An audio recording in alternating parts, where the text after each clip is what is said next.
Welcome to The Explainer. Today, we're going to break down one of the most powerful ideas in human history. Really, human rights. Think about it. It's a huge question, right? In a world full of powerful governments and massive organizations, what is it that actually protects our basic dignity? Well, to really get to the heart of that, we've got to go back, way back, to a time when that protection just completely failed. You see, the modern human rights movement, it wasn't born in some quiet, peaceful negotiation. No, it was literally forged in the fires of the most destructive conflicts humanity has ever seen. So, okay, how do we even get here? This timeline really lays it all out. After World War I, there was this feeling all around the world that something had to change to stop another disaster. And that gave us the League of Nations, but honestly, it just wasn't strong enough. It was the absolute unimaginable horror of the Second World War that was the final terrifying wake-up call. The world suddenly realized that without some kind of stronger universal standard, we were all in really deep trouble.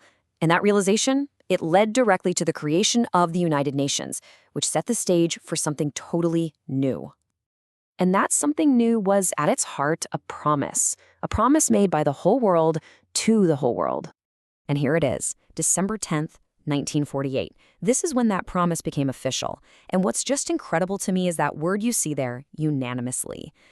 Seriously, just think about that for a second. The world had just been torn apart by war, the Cold War was kicking off, and yet nations came together. They actually agreed on a common standard for what it means to be human.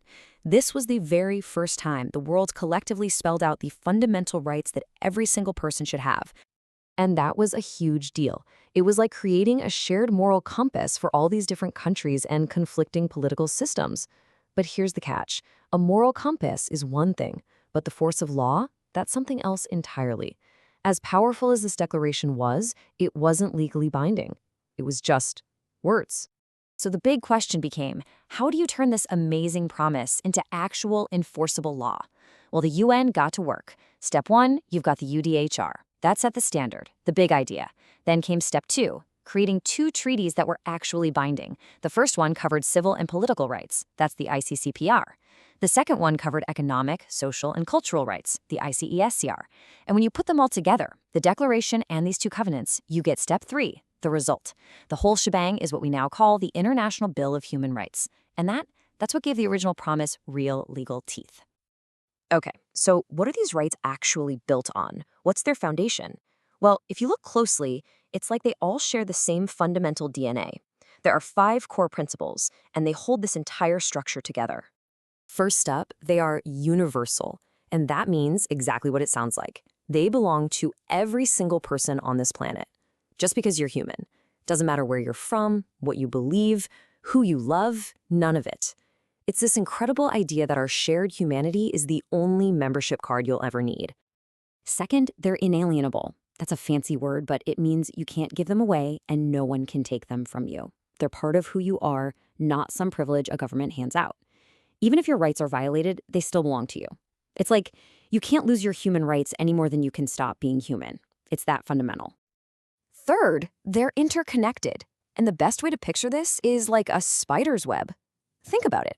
Your right to education, it's totally connected to your right to find a decent job. Your right to be healthy, that affects your ability to even participate in your community. If you pull on just one thread in this web, the whole thing moves. You really can't mess with one right without affecting all the others.